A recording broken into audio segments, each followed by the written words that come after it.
Magandang gabi Pilipinas. Ngayong araw ating ipinagdiriwang ang isa sa mga pangyayaring nag-iwan ng malaking marka sa kasaysayan ng ating bansa. Ito ay ang anibersaryo ng EDSA People Power. Ngayong ika-29 na taong pag-alala sa napakahalagang araw na ito sa demokrasya ng ating bansa, masasabi nga bang buhay pa ang diwang ipinamalas ng sambayan ng Pilipino noong 1986 Revolution? At sa usapin ng mga pagsubok na kasalukuyang pinagdaraanan ng ating bansa, ano nga bang mga aral ang mapupulot natin mula sa mapayapang revolusyon sa EDSA? Masasabi pa rin ba nating patuloy pa rin ang pagbabago? EDSA at ang lahing Pilipino, ating pag-uusapan ngayong gabi. Ako po si Attorney Mark Castrodes, kasama sina Cathy San Gabriel at Kirby Cristobal. Samahan po ninyo kami sa isang oras ng talakayan ukol sa napakahalagang isyong ito dito lamang sa EDSA 29, a PTV Special Forum. Ang Pilipino sa mundo.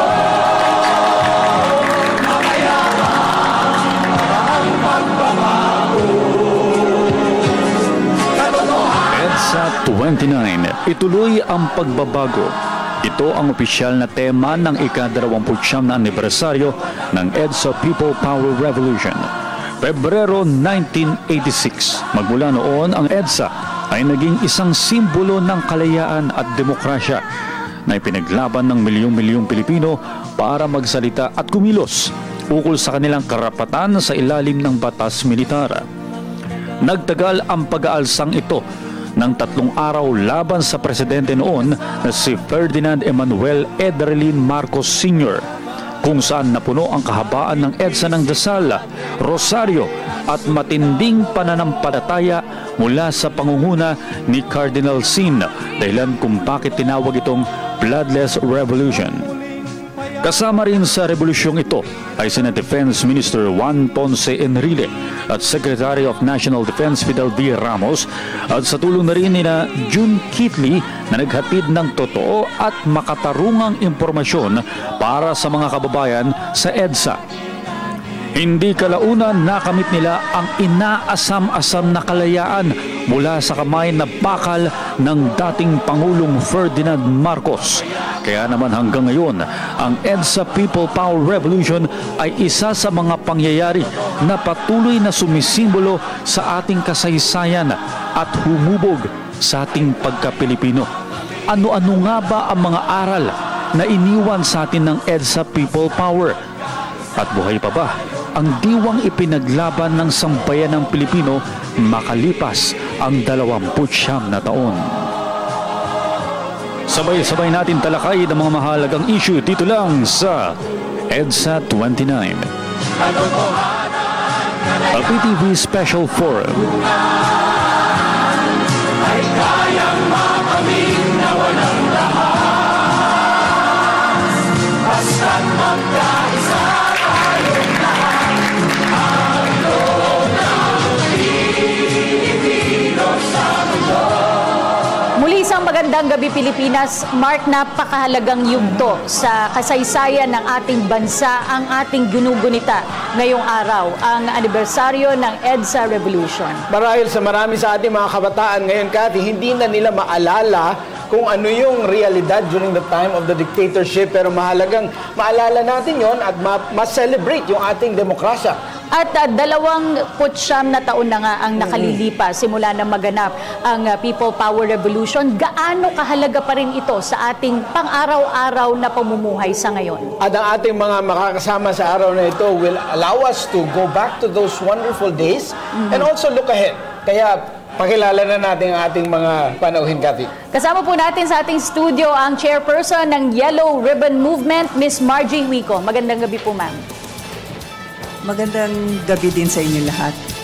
Kasama din po natin, Assistant Secretary for Special Concerns ng PCOO, ASEC Celso Santiago Jr. Magandang gabi po sa inyo lahat. At syempre, dahil ito ay bahagi ng ating kasaysayan, kasama natin ang ating resident historian, Professor Xiao Chua. Makasaysayang araw po at happy EDSA sa inyong lahat. At ang susunod natin panauhin, Cathy, ay talagang ma-action yung mga kanyang ginawa noong panahon ng EDSA. Siya daw yung nag-take over ng PTV4 during EDSA Revolution. Ikukwento yan sa atin ni Attorney Mariano Santiago. Ay magandang gabi sa lahat ng ating mga nanonood at magandang gabi sa inyong lahat. Bago natin umpisahan yung mga paggunita dun sa mga pangyayari kasi mahaba-haba, ilang araw din ito. Lagi natin sinasabi ang diwa ng EDSA, kailangan balikan. Ngunit ano nga ba yung diwa ng EDSA? Tanungin po natin kay Ms. Margie Wico. Ang diwa ng EDSA, nung mga nakaraang taon, or nung nag-umpisa itong People Power Movement, I think basically ang diwa ng EDSA ay yung selflessness. Na people forgot about their self-interest. Nandun lang sila para ibigay yung kung anong makakaya nila, pagkain, even sarili nila, para lang ipahiwatig sa mundo na ang kailangan natin ay kapayapaan, ang kailangan natin ay ang independence, kailangan din natin ang kalayaan, at ayaw natin ang mapasailalim muli sa isang diktadura. I think we made that clear in the original EDSA. Chairman Margie, itong mga nag-attend ba nung mga EDSA Revolution activities, were you thinking about this democracy? Were you thinking about the future? Or talagang day-to-day struggle yun, day-to-day battle yun, and you were just trying to survive one day until the next? I can only speak for myself, and I think I can very well speak also for my husband. Kaming dalawa, ang inisip namin, halimbawa, many years later, may mga anak kami, at sabihin sa amin, Mapa, anong ginawa nyo nung kayo'y napapasailalim sa isang diktadura? Kayo ba'y naupo lang at you allowed everything to happen? Ano bang ginawa nyo? So gusto namin i-express sa kanila, ipahiwatig sa kanila ng mga anak. Kami po ay inano namin yung aming buhay. Siguro hindi naman ganun ka-grabe yun, pero nagpunta kami ron and we allowed ourselves to be counted as one of those who were fighting for democracy that was being lost at that time. Alright. At dahil nga isang makasaysayang araw itong, hindi nga lang araw kasi maraming araw maraming siya. Araw. Itong ating ginugunita. Pakwento natin kay Professor Siao. Alam ko mahaba yun. Maraming librong dalaw. Hindi mo kailangan basahin yung buong libro, Professor Siao. In a few words, i-recap mo nga yung mga nangyari nung EDSA People Power Revolution. Well, basically, ang lagi kong sinasabi, masandali lang to ha, lagi kong sinasabi na ang EDSA People Power Revolution ay hindi lamang yung 4 na araw. Kailangan tignan din yung pakikibaka laban sa Pangulong Marcos simula noong 1970s pa na magsimula yung martial law, na kahit na may martial law, tuloy-tuloy yung paglaban ng mga estudyante, ng mga militante, no? Pero pagdating nung assassination ni Ninoy Aquino, sumama na yung mas maraming tao, middle class, no? Lahat yan EDSA yan, no? Kailangan ipakita na kasama sa struggle yan. Wala yung 4 na araw. Now, pagdating ng 4 na araw, before that, Tita Cory already called for the boycott kasi naniniwala siya na siya yung nanalo sa snap elections noong February 7 ng 1986. So parang sinasabi niya, nadaya siya. No, kaya sinabi niya, papatawag tayo na rally ng boycott. 1 million pong pumunta sa Luneta doon sa rally. Huwag na tayong uminom nitong ganitong brand ng beer, ganitong brand ng soft drink. I-withdraw natin sa bangkong ito yung mga bangko, yung mga pera natin sapagkat ang diktador ay kanilang sinusuportahan. Tapos 6 days nang nangyayari yung boycott. No? Gabagsak na daw yung gobyerno. Yun yung hindi masyadong nakukwento na yung sinimulan ni Tita Cory na movement ay mapapabagsak na niya yung ekonomiya ng bansa. At dahil civil disobedience yun, luluhod ang administrasyong Marcos at magkakaroon ng negotiation. Now, hindi inasahan na magde-defect si Ramos at Enrile. Okay, tutuloy natin yung kwento after the defection. Tanong muna natin kay Sec Celso. Sir, nasaan ka during that time? Siyempre, medyo bata-bata pa tayo noon. At ano yung naramdaman nyo during that time? Actually, I was 5 years old nung EDSA. Pero naaalala ko na yung both my parents went. Kasi yung family ko were in the shoe business before. Naalala ko meron kaming yellow na sapatos na nilagay sa bubong ng bahay namin para pakitang we are members of the Yellow Force. So yun naalala ko na yung mga kaibigan ko rin na mga kalaro ko, naglalaban sign kami, Cory. Unfortunately, I was just 5. But I think maswerte ako dahil yung mga magulang ko din kinukwento sa akin kung ano yung nangyari. Kaya lumaki ako namulat sa nangyari nung EDSA. Si Attorney Santiago naman, mukhang ma-action itong nangyari. Pakikwento po sa amin, nag-take over po kayo ng state television, PTV4, noong panahon na yun. Bakit po and ano po yung naging resulta nito? Well, actually, magandang balikan sandali yung nakaraan. Si Popoy, asawa ni Chairman Huico, ang kasamang kumumbinsi sa akin na lumipat na. That was January 22, 1986. At siguro ako yata yung first active officer na nasa service na lumipat. Actually, it was a big risk, no? At noong dumating na yung pagkakataon na kinakailangan na, nasa isip ko, paano ang gagawin kung sa tagal ng panahong nakaupo ang isang Pangulo, ang kanyang yung mga tao sa lahat ng sangay, magkakakilala na. Magkakakilala na yun eh. Kaya pwede na karancho natin yan. Huwag niyong iipitin. Parang gano'n na, parang isang malaking sindikato ang gobyerno na kailangan na pigilin at bumalik na tayo doon sa dating makademokratikong eleksyon. Ma'am Margie, itong parang isang sindikatong nababanggit. Can you explain to us, para maintindihan po ng ating mga kabataan ngayon, ano ang atmosphere during that time? Kasi ngayon, there's so much freedom. Freedom of expression, people are tweeting about it, any issue, you're up on Facebook, may television active, yung radyo. Pakipaliwanag at pakikontrast nung panahon na yon. Alam mo, merong isang joke na sinasabi nila, yung democracy daw is actually democracy. Kasi everyone is free to do just about anything, no? Nung mga nakaraan na panahon, nung martial law, alam nyo, nung kinasal kami, after 2 months, doon nag-declare ng martial law. Tanda-tanda ko pa yun na nung kami sa isang wedding na ang parents niya mga cronies. Tapos biglang sinabi nila, oy, nahuli na si Ninoy. Yung asawa ko malapit kay Ninoy, yung last speaking engagement niya sa AIM upon the invitation of my husband. So, umalis agad kami dun sa wedding. Tapos yung mga panahon na yon, yung umpisa ng martial law, parang ikaw ay takot magsalita kontra sa mga nakaupo. Kasi parang bawal yun. Magsalita ka, lagot na ikaw. Meron akong isang classmate sa St. Teresa's, asawa niya si Edjop. Si Edgar Hobson, ang first martyr yata, na binaril sa harap ng anak niya para lang maibigay bilang parang offering dun sa mga tao, mga namumuno noon. Yung mga tao basta nawawala, hindi mo na alam kung saan na napupunta. In fact, nung snap elections, nung si Tita Cory nag-decide tatakbo bilang Pangulo, nag-organize yung grupo ng Cory Aquino Media Bureau. Doon kami pumasok. So, ang opisina namin sa Cojuangco Building, na ang wall namin, glass lang at kalye na yun. So, nandun kami. Yung sa kabilang side naman, yun yung tagagawa ng mga press releases at sila Teddy Boy Locsin at sila Raul Contreras. Yung side namin, yun yung mga babae na tagatanggap lang ng mga tawag. So, ang sinasabi nga nila, ang lalakas ng loob namin, kasi pag sa gabi na, magtatrabaho kami ron hanggang mga 2:00 ng umaga, dark na dun sa labas. Para kayong sitting ducks na ang daming pwedeng,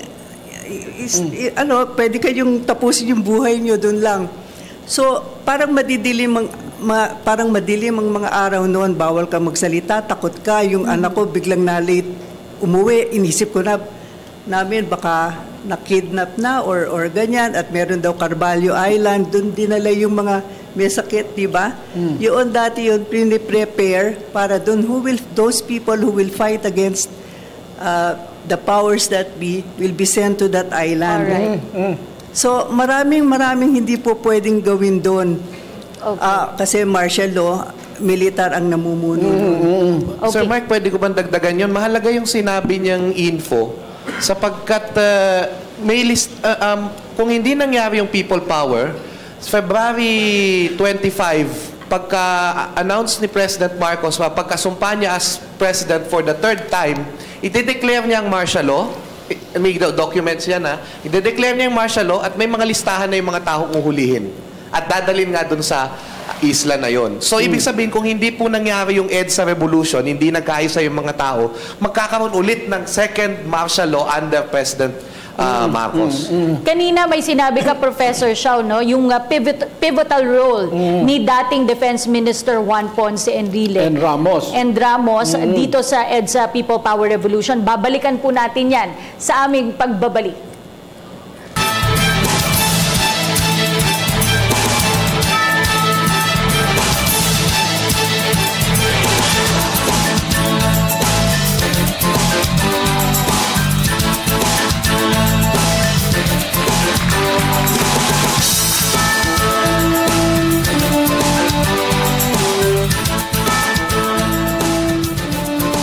Ngayong araw, sinusundan natin, Cathy, yung wisdom ng ang hindi marunong bumalik tanaw ay hindi makakarating dun sa kanyang paroroonan. Kaya balik tanawan natin yung mga nangyari noon. Iniwan ko yung tanong kay Professor Siao, gaano kahalaga yung naging papel ni dating nung nooy Defense Minister Juan Ponce Enrile at Vice Chief of Staff Fidel V. Ramos. Tandaan natin na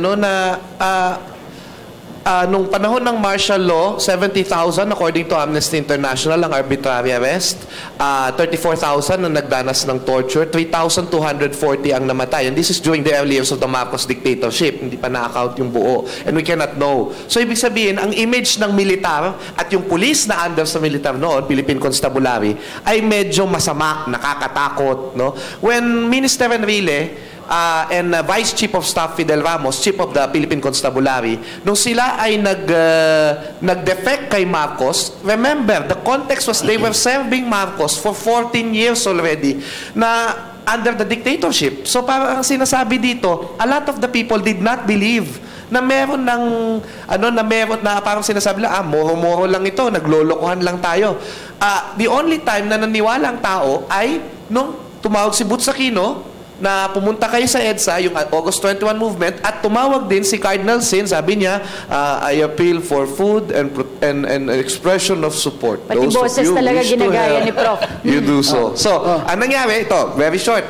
Ang nangyari, pumunta yung tao, alam niyo paglabas nila nung salubong, 23, yung mga sundalo, yung mga pulis, niyayakap ng mga tao, pinapalakpakan, for the first time, sabi ng mga pulis na naman, ng mga sundalo, kayo sir, they felt that they were loved by the people. Oh, okay. So, EDSA Revolution ay pagbabago ng imahe ng militar. At kaya tatanong natin kay Attorney Santiago, sir, kung meron kang mga heads na nag-defect, ano ang feeling ng mga opisyal, yung mga taong gobyerno during that time? Were you just waiting kung saan nga papunta, kung sino man nanalo, doon kayo papunta? Or were people also beginning to really make a choice during that time? Well, actually ang mga tao ay nagkakaroon na ng pagpili doon sa pamahalaan. Pero hindi naman nangangahulugan na talagang kontrolado na yan eh. Ibig sabihin na everything just fell into line. Kasi noong panahon na yon, siyempre ang laging sinasabi natin, maaaring meron kang iniisip na gano'n, but you need a leader. Kailangan ng isang leader. At until such time na dumating yung leader na yon, hindi nagsama-sama ang mga tao. So hinug na lang talaga. Their time was ripe. Nung lumitaw yung mga leader, people gravitated towards them. Of course, during the first day, ang feeling ko na nasa piyesta pa mga tao, hindi pa nagsisink in sa kanila yung nangyayaring kasalukuyan. Kasi happy-happy eh. Parang barka-barkada nandoon, pagkakakain na, nawawala na. Nagdi-disperse. In fact, kaya dumating sa punto na nung nakikita ko na nawawala na sila, I have to make announcements na yung iban sa inyo na nag-ROTC, sino nag-ROTC? Ganyan, inisa-isa ko. And then I formed provisional companies ng civilians para i-guard yung paligid ng krami at ng Camp Aguinaldo. Alright, marami pa pong mga katanungan mula sa ating studio audience na hindi pa malamang pinapanganak noong panahon na yon. Kaya dumako muna tayo sa ating kasamang si Kirby Cristobal. Alright, maraming salamat Cathy at Attorney Mark. May mga inihandang katanungan nga yung ating mga bisitang estudyante. Unahin ko na si Camille de la Cruz galing sa CEO. Camille? Good evening po. Ang question ko po ay para kay Professor Chow Chua. Sir, sabi po nila, ang turning point po ng revolution ay yung pagkamatay ni Ninoy. And bakit po inabot po ng 3 years bago mag-materialize yung revolution? Good question. Magandang question yan, no? In fairness to Marcos, napakalakas po niyang presidente. Yun lang yung masasabi natin doon, ano? Pero yun na nga, di ba, namatay si Ninoy Aquino. Eventually, 2 million people yung nakipaglibing sa kanya, at doon nakita nung tao na, hindi pala ako nag-iisa.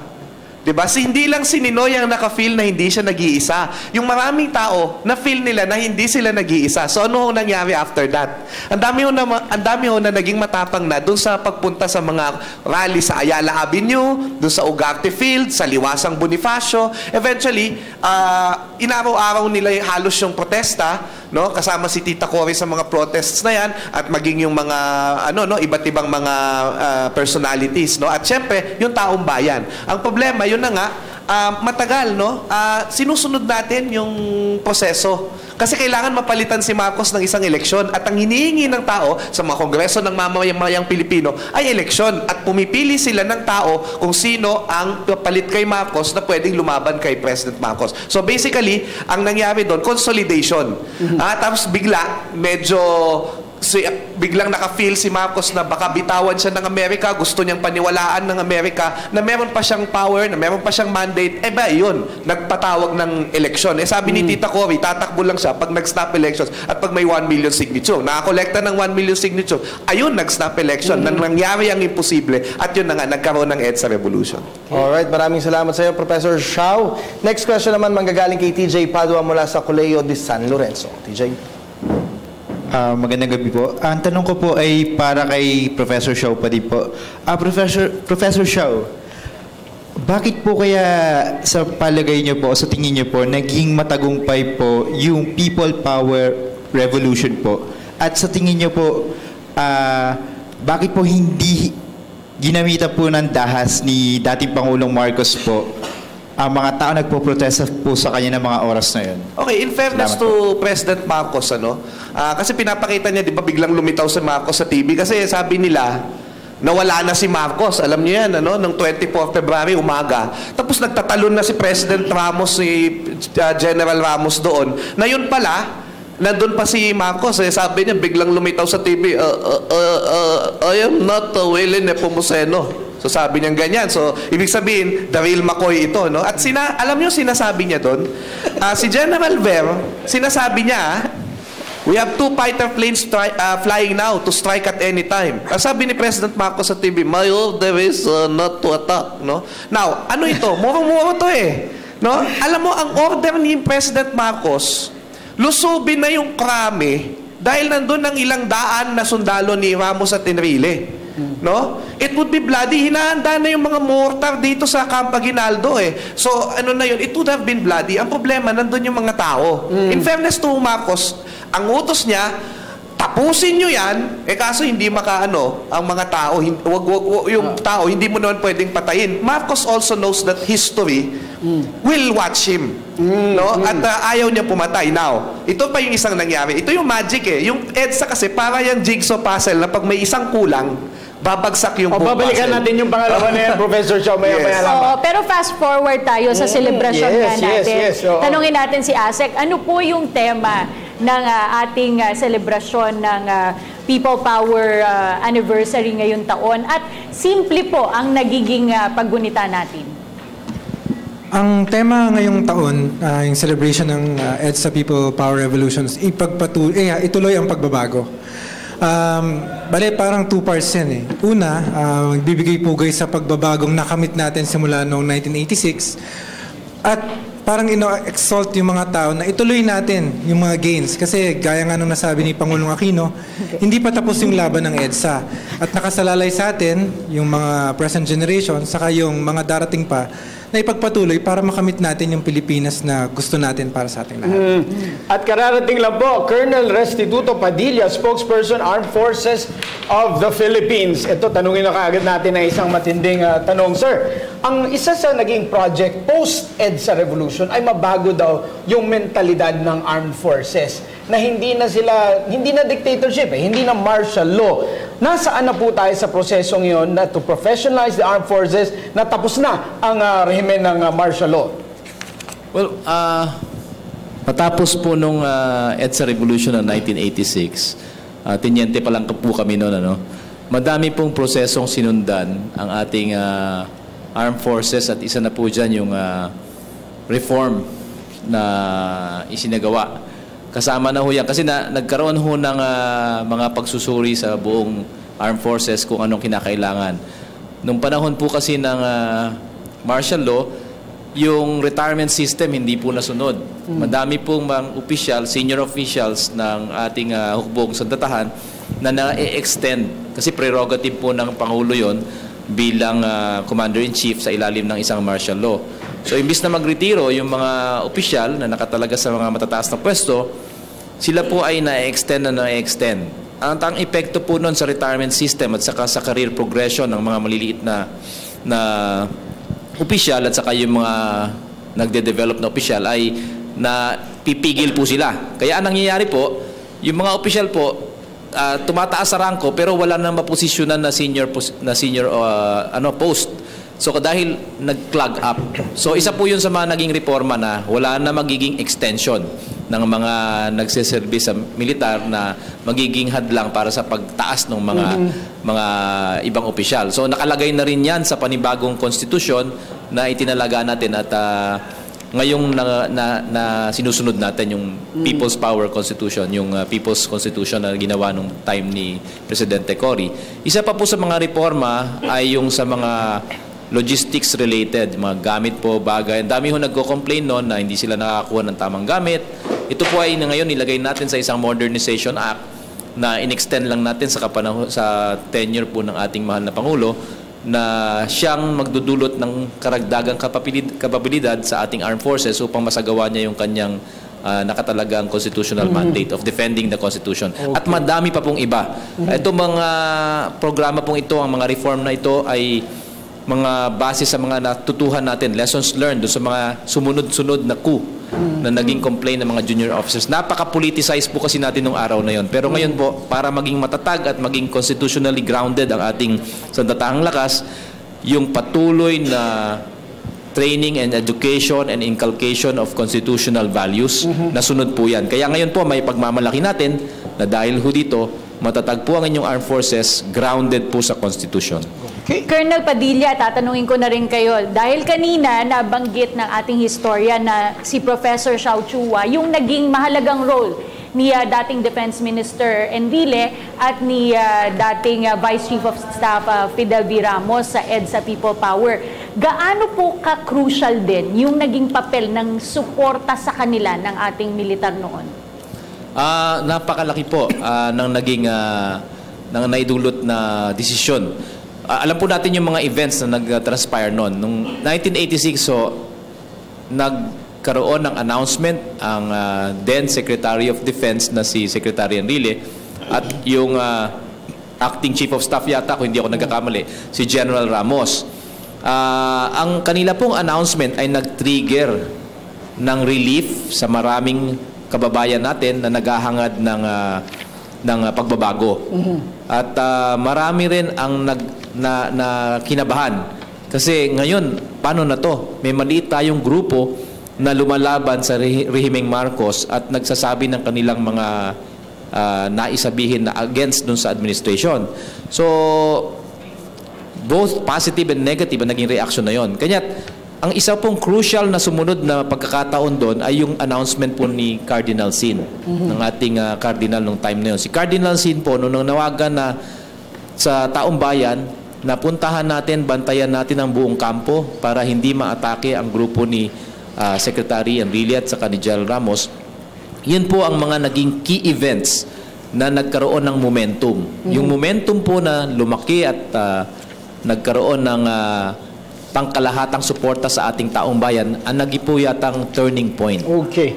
Ma'am Margie, in the light of itong Bangsamoro Basic Law, in the light of usapin itong ating yung pagkakaisa bilang isang bansa, ang kritiko nagsasabi na Manila lang yung EDSA 1, meaning it was just a Manila decision at hindi daw po national movement for change. Pakipaliwanag po ang totoong mga nangyari sa mga araw na yon. Yung EDSA, ang sentro nito ay nasa EDSA, kaya nga tinawag na EDSA People Power. Pero may mga simultaneous na show of support din sa mga highly urbanized cities all over the country. Like meron sa Davao, meron sa Cebu. Parang sabay, nauna lang itong sa EDSA, nung nalaman ng mga Cebuano, ng mga Davaoeños at mga sa iba-iba pang lugar, nagawa sila ng sarili nilang people power revolution din. Alright, balikan po natin ang ating kasamang si Kirby Cristobal para sa mga karagdagang katanungan mula sa ating studio audience. Maraming salamat, Cathy at Attorney Mark. May mga pahabol pang katanungan yung ating mga bisitang estudyante. Unahin ko na si Ara Nicole Santos from CEU. Magandang gabi po. Tanong ko lang po, noong panahon ng EDSA Revolution, gaano po kalaki yung papel ng mga journalist? Para kanino? Para kay Professor Shaw na. Si attorney siguro dahil siya nga yung sa PTV. Hindi po yata ang gusto sumagot. Okay lang po. Kasi ang role ni Sir ay siya yung nag-take over ng Channel 4 para yung media makapag-broadcast. Bakit kailangan yung kunin yung Channel 4? Okay, salamat. Actually, ang nangyari dyan, tulad na sinabi ko, inorganize ko yung mga civilians sa paligid ng Krami Aguinaldo. But at the time na biglang nagtirgas na roon, niyaya ko na lahat itong grupo na ito para pumunta sa Channel 4. Actually, meron akong dalang kwan mga gasolina. Susunugin na sana namin. Pero fortunately, si General Lim na supposedly siyang haharang sa amin ay nakiisa. Hindi kami hinarang. At isa ako doon sa mga naligaw na akala ko wala na si Presidente Marcos. Sinabi ko kay Colonel Runes na siyang naroroon sa Channel 4 na wala ka nang susundin. Kami na lang. At doon nga, dito pumasok yung, siguro meron akong natural talent para sa propaganda Dahil nung naliligiran kami ng loyalist, sinabihan ko yung magagandang babae. Pinasabihan ko kay Tony Aquino, kilala ni Marge. Yung si Tony Aquino, sabi ko, pare, kausapin mo yung mga babaeng magaganda, bawat isang sundalo, tabihan mo ng babae. At alukin nyo na, wala nang boycott, alukin nyo na ng Magnolia ice cream. So yun na nangyari sa una. Tapos pero hindi nga kami nagputukan, pero nandun pa rin sila nakaligid. So, noong bandang dumarating na yung maghahapon, kinausap ko na si Captain Limon. Si Captain Limon kasi ay isang reserve officer na padala nung aking dating upperclassman sa Malacanang. At sinabihan ko siya na kailangan mag-withdraw sila. Kung hindi kayo mag-withdraw kako, magbabari lang tayo after 15 minutes. And then binigyan ko siya ng time. Your 15 minutes has started. At doon naman siya, sabi, alis na lang kami, sir. Okay, so at that time, tama-tama, na na-recover na yung isang component ng Channel 4. At pag-alis nila, broadcast na kami, dumating na si Orly Punsalan, si Maan Ontiveros, sino ba kasama ko dyan? Si Father Efren Datu. At ito kayo. Sir, ano po yung mga bin-broadcast nyo nung panahon na yon? Well, nung panahon na yun, kasi na meron akong mga parang intelligence operative sa paligid Ang naririnig namin, may 2 tangke nanggagaling sa Murato, 2 tangke nanggagaling sa Quezon Avenue. At tuwing ipabe-verify ko, verifyin nyo kung totoo, laging positive hanggang sa nagkaroon nga ng breakdown yung aking radio operator. natakot na baka pasabugin na kami doon sa Channel 4. We just like to clarify na yung Channel 4 studio po na yon ay hindi po ito yung ating kinaroroonan. Yun po yung ngayon tinatayuan ng ABS-CBN. Oo nga eh. Dapat kinuha tayong artista roon eh. Alright, maraming salamat po sa inyo, sir. Ako naman, Cathy at Atty. Mark, may katanungan lang kay Professor Shaw. Prof. Shaw, bilang isang guro, paano niyo po pinapaliwanag sa mga estudyante, especially sa mga kabataan, yung importansya po at saka yung ano yung mga aral po na natutunan po natin dito po sa nangyaring revolusyon na ito? Well, una sa lahat, dati isang tao lang ang nagtatakda kung anong cartoon show ang papanoorin mo sa telebisyon. Dati isang tao lang. At hindi Voltes 5 yun. At yung Voltes 5 binawal bigla, no? Merong dati isang tao lang ang nagtatakda, ano dapat nang sabihin mo? Pero pagdating ng EDSA Revolution, nagkaroon tayo ng karapatan para itakda ang sarili nating buhay. For me, that is important. Kahit na 2 years old pa lang ako nung EDSA at naging historian ako at napag-aralan ko ito. So, yun yung isa. Pangalawa, na kapag nagkaisa tayo at inilabas natin yung mabubuti nating traits, no, yung pagiging makadiyos, pagiging mapapagmahal sa kapayapaan, bayanihan, damayan, no, pagiging malikhain, yung diwa ng EDSA for me, yung values na ipinakita nung 4 days, kung yan ay maipakita mo at magkakaisa ang Pilipinas sa paggawa niyan, wala hong bagay na hindi tayo magagawa kahit imposible. Yun yung ating lesson dyan. Incidentally.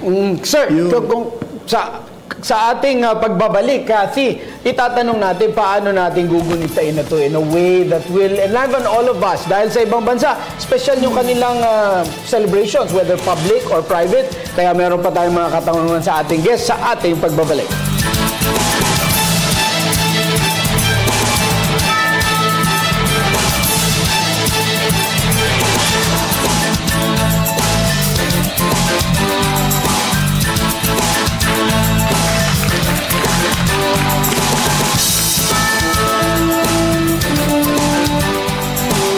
Nagpapatuloy po ang EDSA 29, a PTV Special Forum. Mahalaga ang ginugunita natin yung nakaraan, pero how do we move forward with this in mind? Attorney Mariano Santiago, sir, paano nga, while we're looking back, how do we move ahead? Well, actually, ang naging problema dito ay yung mga nag-take over. Hindi natin masasabing yung mga humalili ay naging malinis. Kaya tuloy-tuloy pa rin yung ating problema. Hanggang ngayon nga, carried over. Hanggang sa mapunta tayo sa DAP, PDAP. Tuloy-tuloy na hindi pa rin nagising ang mga namumuno sa atin na kailangan gawin ang nararapat para sa kaunlaran nitong bayan na ito. Ang Pangulo po natin ay anak ng humalili sa diktador na si dating Pangulong Marcos. And paano po ito ini-integrate? Yung diwa ng EDSA, ASEC Santiago, Santiago, tama. Paano po ito ini-integrate sa pamamahala ng ating mga opisyal ng pamahalaan? Well, I think yung pinakamalaking bagay dyan yung sinabi ng Pangulo yung tungkol sa tuwid na daan. Tingin ko bunga yun nung parang nagsawa na yung tao sa corruption, nagtawa na yung tao dun sa legacy ng diktatorya. Kaya parang sinasabi niya na ito na yung pagkakataon natin, gawin na natin yung tama para sa bayan. I think yun yung biggest legacy na I think for the past 5 years na nagagawa naman, pero hindi nga natin masabi na lahat. Pero ako tulad ko, bago ko sa gobyerno, nagsimula ako noong 2010, yung mga preconceptions ko before, unti-unting nawala.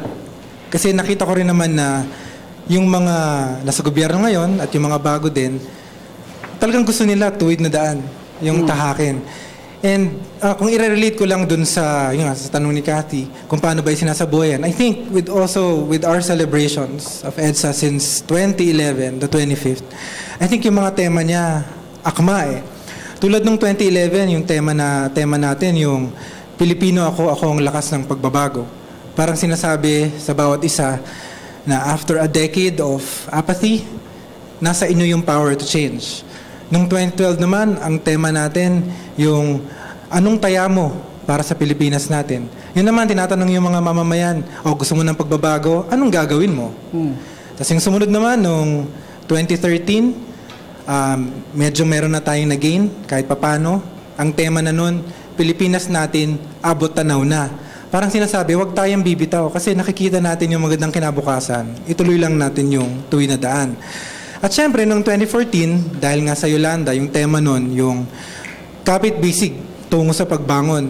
Syempre, yung kapit-bisig, yun yung symbol ng EDSA before. Yung sa pagbangon naman, yung pinapakita natin, nakikisa tayo sa mga kababayan natin sa, syempre, yung mga nasalanta sa Visayas. At ngayon nga, ngayong taon, yung tema, at gaya ng sabi ko kanina, ituloy natin yung pagbabago. Kasi nakita nyo naman na for the past few years, may resulta kapag nagsama-sama tayo and if we're united towards one goal. Okay, Ma'am Margie, parang malungkot ang ating bansa ngayon with what happened a couple of weeks back. Bakit importanteng i-celebrate natin ito at paano natin dapat ito celebrate, whether in public or private? Unang-una, itong araw na ito ay araw ng paggugunita. Kasi gusto natin balikan yung nakaraan na maganda. Alam mo, merong kasabihan, Rome wasn't built in one day. So kung gusto nyo yung magandang kalayaan, yung magandang demokrasya, hindi dali-dali natin makukuha to eh. Ang aking belief dito ay simulan muna natin sa sarili natin. Madaling maghusga ng ibang tao, madali magsabi ng kasamaan ng ibang tao, pero tingnan muna natin ang sarili natin. Maraming nagsasabi, lalo-lalo na doon sa Pangulo natin ngayon, yung katakot-takot kaliwat kanan ng batikos niya.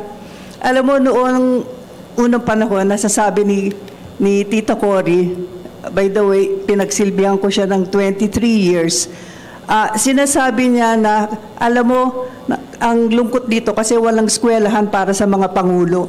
It's on the job training. Basta nando ka, Pangulo ka na, it's destiny. Bahala ka nang gumawa kung anong iniisip mong mabuti para sa ating bayan. So ngayon, itong Pangulo natin, ang dali-dali, even nung nando kami sa kalye na nagtuturo ng kasamaan ng kasalukuyang administrasyon noon, napakadali maghusga. Pero oras na nakaupo ka na doon, I've seen for myself up close and personal, hindi biro maging Pangulo. Ang dami-daming desisyon na kailangan gagawin mo na ikaw lang, at tinatawag doon lonely decision. Ikaw lang ang gagawa at ikaw lang magiging responsable sa gagawin mo. Kaya sa mga panahon ngayon, sana isipin na lang natin, meron bang nagawa magmula nung umupo itong Pangulong to? Meron ba siyang nagawa na binitray tayo, pinagsamantalahan tayo? Ang economy has never been better. There's no doubt about that. We cannot argue with success. Merong nangyari at nangyari yun. Okay. Pero ang sinasabi ko nga, there was a time na napakasama ng imahe ng pulis natin. Lahat tayo sasabihin, pulis ka na, sinweldohan ka pa. Pero after yung nangyari yung sa SAF, taas noo lahat ng pulis, taas noo lahat ng SAF. Their PR has never been better. I'm not saying na kailangang mamatay ang 44 para gumanda yun. Pero yun sa mga kamag-anak, itong 44, isipin nyo na lang ang napakalaking nagawa ng inyong minamahal.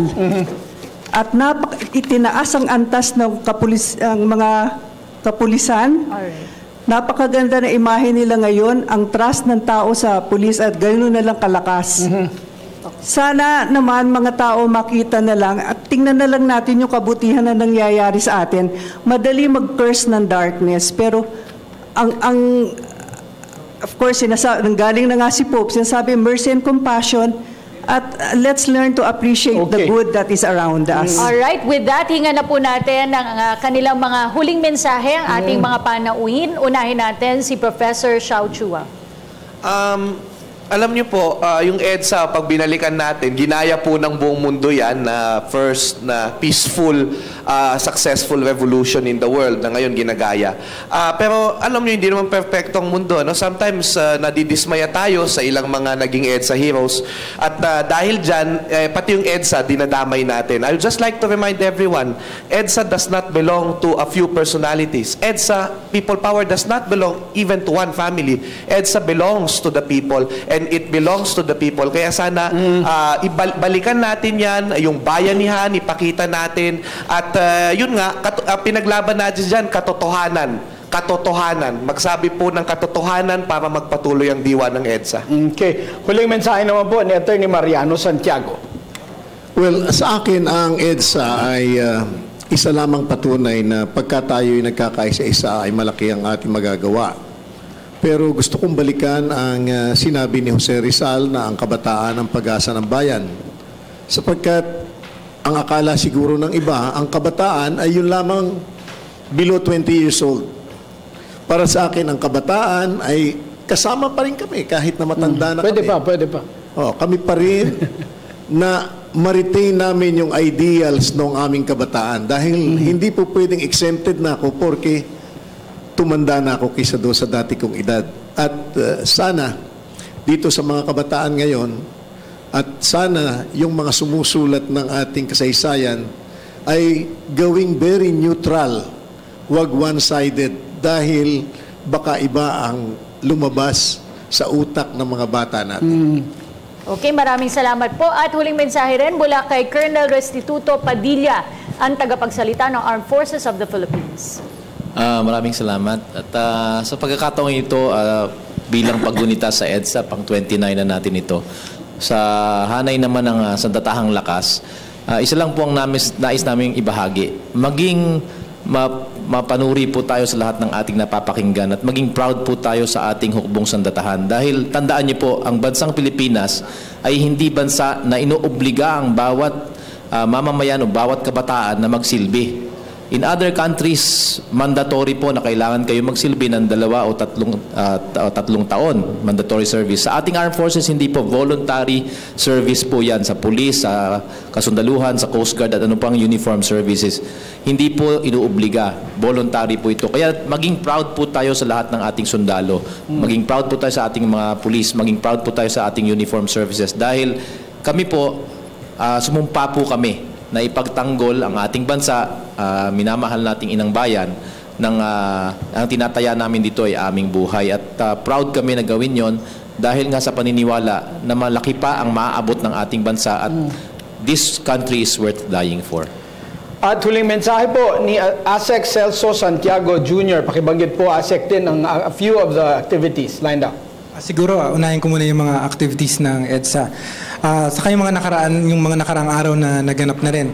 Noong kahapon, February 24, nagkaroon ng Tayo Awards ceremony sa Malacanang kung saan binigyang parangal yung mga youth organizations na gumagawa ng project sa mga kanilang community.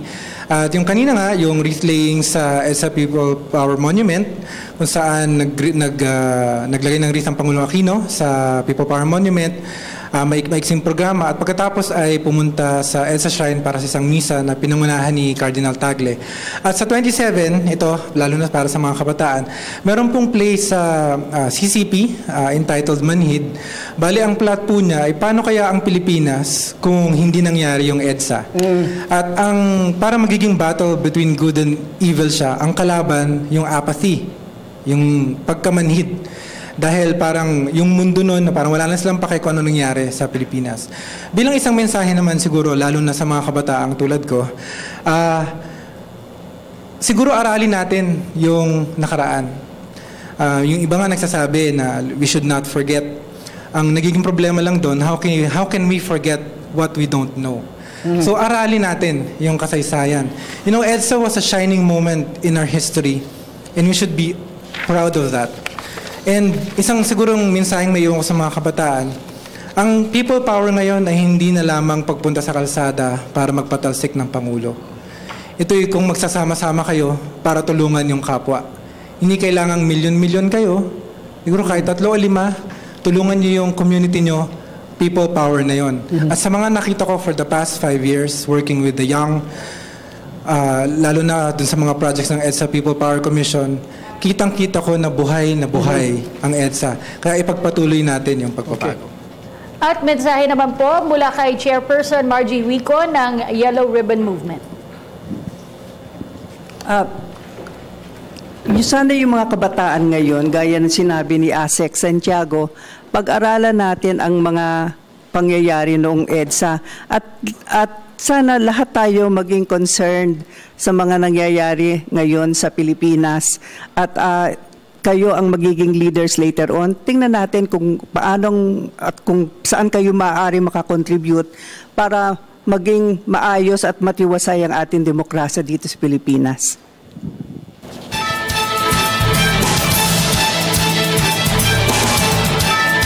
Sa isang bansang pinagkaita ng halos 2 dekada ng demokrasya, napakahalagang bagay ang pagkakaroon ng tunay na kalayaan. Naway ang mga ipinaglaban ng sambayanang Pilipino noong mapayapang revolusyon ng 1986 ay hindi lamang masayang at mabaon sa limot. Sa tuwing may kinakaharap na pagsubok ang sambayanan, wala nang iba pang solusyon upang mapagaan ito, kundi ang magsilbing kaagapay ng bawat isang Pilipino. Sana'y maging isang buhay na paalala sa ating lahat na walang anumang hadlang ang pipigil sa ating pag-angat kung tayo po ay sama-sama. The Filipino is worth dying for. Ilang dekada na nakaraan ng ang katagang yan ay magsilbing battle cry ng sambayanang Pilipino laban sa diktadurya.